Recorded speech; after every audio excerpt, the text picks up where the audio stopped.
ассалому алайкум бинандаҳои азизу арҷуманд, мо ҳамагон дар арафаи яке аз санаҳои фархунда иди саиди фитр қарор дорем ки нахуст ҳамаи шумоёнро бо фарорасии ин иди фархунда табрику шодбош намуда мо тасмим гирифтем ки дар барномаи навбатии фуруғи андеша бо мақсади шарҳу изоҳи масъалаҳои вобаста ба иди саиди фитр мо тасмим гирифтем ки бо муҳаммад амин ғаффорзода сархатиби масҷиди ҷомеи марказии шаҳри панҷакин ба номи хоҷа муҳаммади башоро як мусоҳибаеро анҷом диҳем.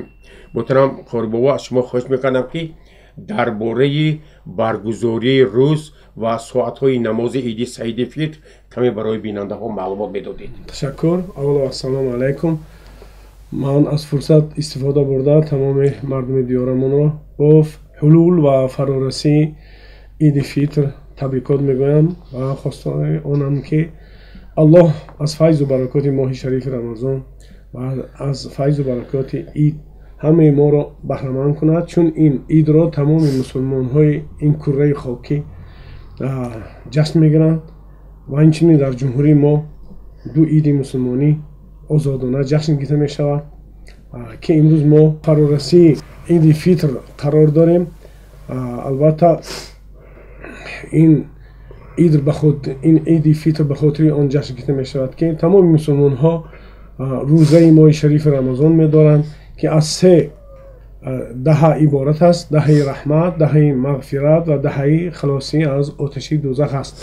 ва ба интиҳо расидани моҳи шарифи рамазон ин ид ҷашн гирифта мешавад дар тамоми мамолике ки мусулмонҳо зиндагӣ доранд.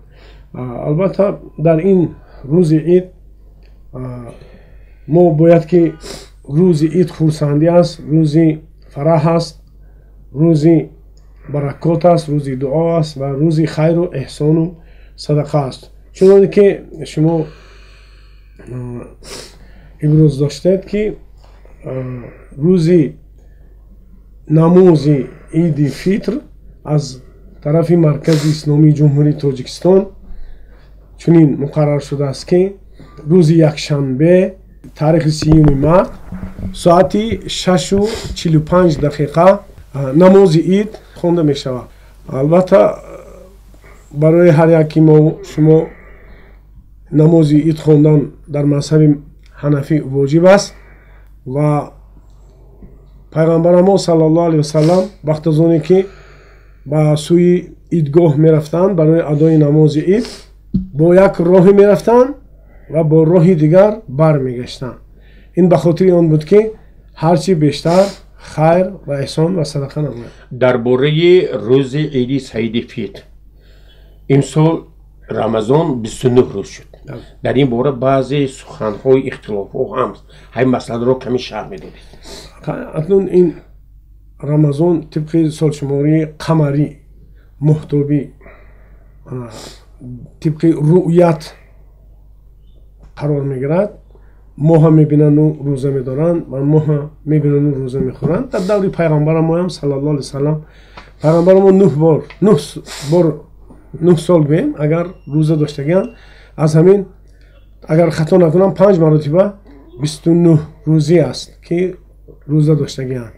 ин ҳам хел мешавад ки тақвимаш дар асоси гардиши моҳ аст. яъне ин ҳамаш дуруст аст. ин як дар тоҷикистон дар дигар кишварҳо ҳам хел аст. дар тамоми дунё ҳамин хел ҷашн мешавад. яъне рӯзи 30-ум, яъне рӯзи якшанбе, рӯзи иди саиди тамоми тақвимҳои хоб соатҳои намоза каме шаҳр медодед. мардум ба намози иди саиди фитр чӣ гуна омода шаванд? албатта вақт аз оне ки ид мо дорем, пеш аз ҳама бояд ғусл кард, баъд либосҳои беҳтарин пӯшид, либосҳои нав бошад наваша пӯшидан дар кор, хушбӯйиҳо задан дар кор аст.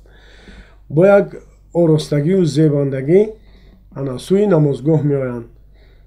дар намозгоҳ албатта вақте ки дар роҳ ҳар касеро мебинанд салом медиҳанд ва вақте омадан такбиргӯён махсусан дар иди фитр пас такбир мегӯянд ва ба эҳтиёҷмандон кӯмак карда омада намозро адо карда баъд аз намоз ба аёдати беморон раванд با خیر و احسان مشغول شوند، چون صدقه هم در این ماه شریف رمضان روزه در برابر این صدقه فطر دارد. پیغمبر ما حدیثشون است که صوم رمضان معلق بین السماء و الارض لا یرفع الا بادای صدقه الفطر. یعنی ما تا همین وقتی نماز عید گذاشتن ادا کردن باید که صدقه فطرمون را ادا کنیم. صدقه فطر بعضی ها سوال میدن که ما فقیر هستیم یا اینکه دیگر ما باید دهیم یا ندهیم. برای مقصد از این صدقه فطر دادن چی است؟ صدقه فطر رو امروز مرکز اسلامی جمهوری تاجیکستان 8 سومون مقرر نموده است برای هر یک آدم، اهل اویله کودکی که تولد شده است به دنیا آمده است، هر کسی که در اهل اویله هست اونها 8 سومونی حساب کردن. مثلا 5 نفر باشن 40 سومون میشه. این مقدار اقلش است. همین صدقه فطر بکی دادن در کار. این مقدار اقلش است، لیکن کدام کسی که ثروتمند و دولتمند باشه میتونن 8 سومونی 20 سومونی دیان 30 سومونی دهن. این اختیار برای اونها. صدقه فطر همچنین صدقه زکات داده می شود با فقیران و مسکینان و آدمی که قرضدار باشد یا اینکه ابن سبیل میگن در راه ماندگی یا مسافر بیچاره باشد یا اینکه فی سبیل الله هاش اون گفتیم برادرانی که سرحد رو محافظت میکنن در مرزها هستند، این در فی سبیل الله میدارد.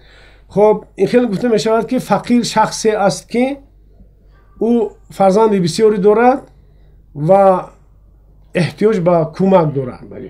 مسکین کی است؟ فرقی مسکین از فقیر داشته. مسکین هم حالی مسکین از فقیر بدتر است، برای اینکه فقیر یا حالتی کم بضاعتی دارد و میتواند که وقت دشواری آید نزد کسی بیاید و چیزی طلب کند، لیکن مسکین این کار رو کردن نمیتواند. گرچه که سر و تن لباس دارد یا اینکه دیگر چیز دارد، لیکن زندگیش تنگ است، اون رو که درک کردن نمیتونه. بنابراین هم برای فقرا هم برای مسکین ها هم میتونن که برای اونانی که قرضهای کلان دارن و فی سبیل الله همین که میتونن که برای مرزبانان، برای عسکرهایی که وطن محافظت میکنن، برای همین های هم خیر و احسانشون انجام دهن. محمد امین غفورزاده، سالهای پیش مردم دیار ما پیش از یک روز عید سعید فطر در بدر گشته با ارواح گذشتگان دعای فاتحه میکردن. در این باره چی فکر دارید؟ من پگاه مثلا همین روز شنبه همین مراسم گویا با وجود می آید. مردم باید چی کار کنند؟ سالهای پیشنهاد بود که بهترش با آرامگاه ها روند، در آنجا دعای فاتحه کنند، کارهای خیر و ثواب کنند، آبادی تازگی را انجام دهند. شما چه اندیشه دارید؟ بله، اکنون در جاهای ما یک روز پیش از عید فطر یا که از عید اضحی قربان مردم در بدر میگردن، فاتحه میخونن. این یک عملی بدعت است که این کار را در دور پیغمبر صلی الله علیه و سلم در دور صحابه نکردند. میتوانند که تمام مردم دست جمعانه با آرامگاه که 2 آرامگاه داریم بروند و اونجا دمله ها هم هستند خدمت و دعای فاتحه کنند، از اونجا برگشته بیاید. هم زیارت اهل قبور می شود، یک ثوابی بزرگ است، و هم گفتیم که یک عملی که دردسر مردم است، همین که تمامی همین دری کشودگی و رفته در آمده، این یک ریاست، یک خودنمایی که همین شخصی آمد فاتحه خون این خیل است. لیکن شرط نیست که میتونه که از خانه خودشون یک دعای فاتحه کنن، بخشن میرسه، از مشرق تا مغرب میرسه. یگان ضروریت گشتن مردم در بدر نیست، همین عمل زیادتی است برای مردم. خوب است که همه دست جمعانه یا اینکه میتونن به طریق انفرادی میرون قبرستان، بزرگان گذشتگان خودشون رو یک دعای فاتحه میکنن، یاد میکنن، قبر رو توضیح میکنن، بیاین. لیکن این یک روز پیش از باید عید باشه، در روز عید با آرامگاه نروند، برای اینکه اونجا جای ماتم و گریه است، یادآوری مرگ ها هست. در روز عید نباید که مسلمان ماتم زده باشد، باید که خرسند باشد، در روز عید باید که خرسند باشد، خرسندی کند، عیادتی دوستان، پدر و مادر، عیادتی بیماران کند. این خوب است. در همین روزهای عید سعید فطر شما با اهل تجارت، با آنهایی که با مردم خدمت میرسانند، تاجر هستند، فروشنده هستند، چه توصیه ها میدید که نرخ ها بالا نروند؟ بله، بعضی برادران تاجرای هستند که از همین فرصت استفاده کردن نرخ ها رو بالا میبرند. این یک عملی است که غیر شرعی است. تاجر باید که خدا ترس باشد. در روز قیامت بعضی تاجرها هستند که فاجر، بدکار حشر میشوند. بعضی تاجرها هستند که در برابر صدیقان و صلحا و پیغمبرها حشر میشوند. اونانی که از خدا میترسند، نرخ و نوا رو به خاطر بعضی همین فرا رسیدن ایدها بالا میبرند، از حدی اندازه‌ای که هر روزه میفروشن و اونو بالا میکنن، نزد خدا جوابگر و صاحب دوزخش میشن. تا حتی در یک حدیث آمده که کدام کسی که در بین مردم همین گونه عمل رو انجام میدهد یا که تشویق میکند یا که خودش این عمل رو انجام میدهد که در همین حالت ها نرخ رو بالا میبرد، او رو خداوند در مابین دوزخ قرار میدهد. نعوذ بالله. خدا این کارها باید که مردم آگاه باشند و انصاف داشته باشند. البته این روز عید روز خیر و احسان است، صدقه است. چطوری که گفتیم صدقه دو نوع می شود، صدقه واجب می شود، صدقه نفل می شود. صدقه واجب از اون عبارت است که اون را مثلا زکات اندازه‌اش مقرر است، مقدارش و باقی مصرف کردنش مقرر است. این صدقه فطر و صدقه زکات اینا صدقه واجب داخل میشن و صدقه نفلی هست که با اندازه بسته همون شخص احتیاجمند وابستگی دارد که حاجتش را برآورد کند و با شخصی ثروتمندی که با اندازه‌ای که اون را قانع کرده میتواند بستگی دارد. سبب تجدید عید سعید فطر یعنی تاریخ دارد؟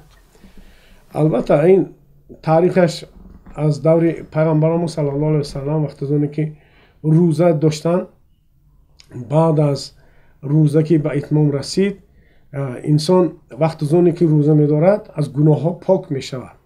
همچنانی که حضرت آدم علیه السلام در دوری که گندم را خورد و خطاگی کرد و از جنت بیرون شد، تمام وجودش سیاه شد. پس خداوند توسط جبریل علیه السلام فرمایش داد که روزه دارد. پس یک روز روزه داشت، اندکی بهتر شد. دویم روز روزه داشت، با بهتر، و سوم روز وقتی که روزه داشت با اصل خود تبدیل یافت. خیلی که بودن خیلی شد. یعنی که روزه سبب کفارت گناه ها، انسان از گناه پاک می شود. همچنانی که اگر همین 30 روز اون روزه دار بود، روزش مکمل به خاطر اینکه نه فقط گرسنه تشنه بود، آدابش خوب بود، رفتارش، گفتارش، چشمش را از نگاه بد یا اینکه زبانش را از گفتاری بد نگه داشت، او به مانند از مادر نو تولد شدگی تولد می شود. بنابراین همین پیغمبرمون صلی الله علیه و سلم وقتی زمانی که سال دوم هجرت که در مدینه بودن، بعد از رمضان نماز عید فطر را ادا کردند. از همونجا سرچشمه میگیرد تا به حاضر مسلمان ها این عمل را انجام داده ایستادن. این واجبه. مانم غفارزاده، ما در همین عید سعید فطر در روزهای زیبای بهار امسال راست آمد. بهار برای مردم ما در برابر جشن نوروز این آغاز کشت و کار است، آغاز کارهای آبادانی سبز و خرمگردانی است. پیشوای ملت ما پرزیدنت تاجیکستان محترم امام علی رحمان از مردم پیوسته دعوت کرده بودند که دیار خود را سبز و خرم گردانید، از زمین ها حاصل فراوان گیرید و باید ما بازار استعمالی خود را با محصولات کشاورزی خود تامین نماییم. شما با مردم دیار پنجکین خاصه به کشاورزان چی تمناها دارید؟ البته من تمنای آن رو دارم که دائما ما در نماز دعا میکنیم که خداوند رزق مردممون را برکات بده. به سبب کشت کاری دهقانان که دهقان یعنی تمام پیغمبرها چیکار میکردن؟ بغیر از اون که عبادت میکردن با دهقانی میکردن. از حضرت آدم علیه السلام که تمام ما تاریخش رو میدونیم که خداوند گندم را از بهشت آورد تا که او را کشت کند، то ин ки оно дарав кунад, осиё кунад, хамир кунаду нон пухта пас аз он бихӯрад. дигар пайғамбарҳо ҳам ҳазрати иброҳим алайҳиссалоту вассалом дигарҳо ҳама як касб доштанд, ҳамашон деҳқонӣ мекарданд. дар деҳқонӣ баракот аст. пайғамбарам гуфтанд уҳрису фа иннал ҳарса мубаракун, яъне дар деҳқонӣ кунед ки дар деҳқонӣ баракот аст. ҳамчунин шоир мегӯяд ки беҳ аз санои олам деҳқон аст ки ваҳшу тайрро роҳат расонад. деҳқон як марди бузург аст. деҳқон шахсе аст ки нафақат ризқи инсонҳоро, ризқи тамоми паррандаҳо, хазандаҳо, дигар чизҳоро мерасонад. худо баракоташ диҳад. خب در آخر با مردم دیاری باستانی پنجکین در عرفه ایدی سعید فطر چه آرزوی تمناها دارید؟ البته تمنای آن را دارم که آسمانی وطن ما همیشه صلح و ثبات و آرامش فرا داشته باشد و خداوند بر رزق روزی مردم برکات دهد. مردم ما تنج باشند، آرام باشند، تنج باشند، هیچگاه روی جنگ و بدخواهان و از این چیزها بسیار احتیاط شوند و هر گونه حزب و حرکت ها شامل نشوند، چون جوانایی که در مهاجرت هستند توسط بعضی تلفن ها با هر گونه حزب و حرکت ها شامل شده ضد وطن خود هر گونه سخنهای قبیح نگویند و این وطن را همچون مادری دویم که پیغمبر ما گفتند الوطن ام الثانی دوست دارند و برای آباد کردن این وطن، برای دوست داشتن این وطن و برای محافظت کردن این وطن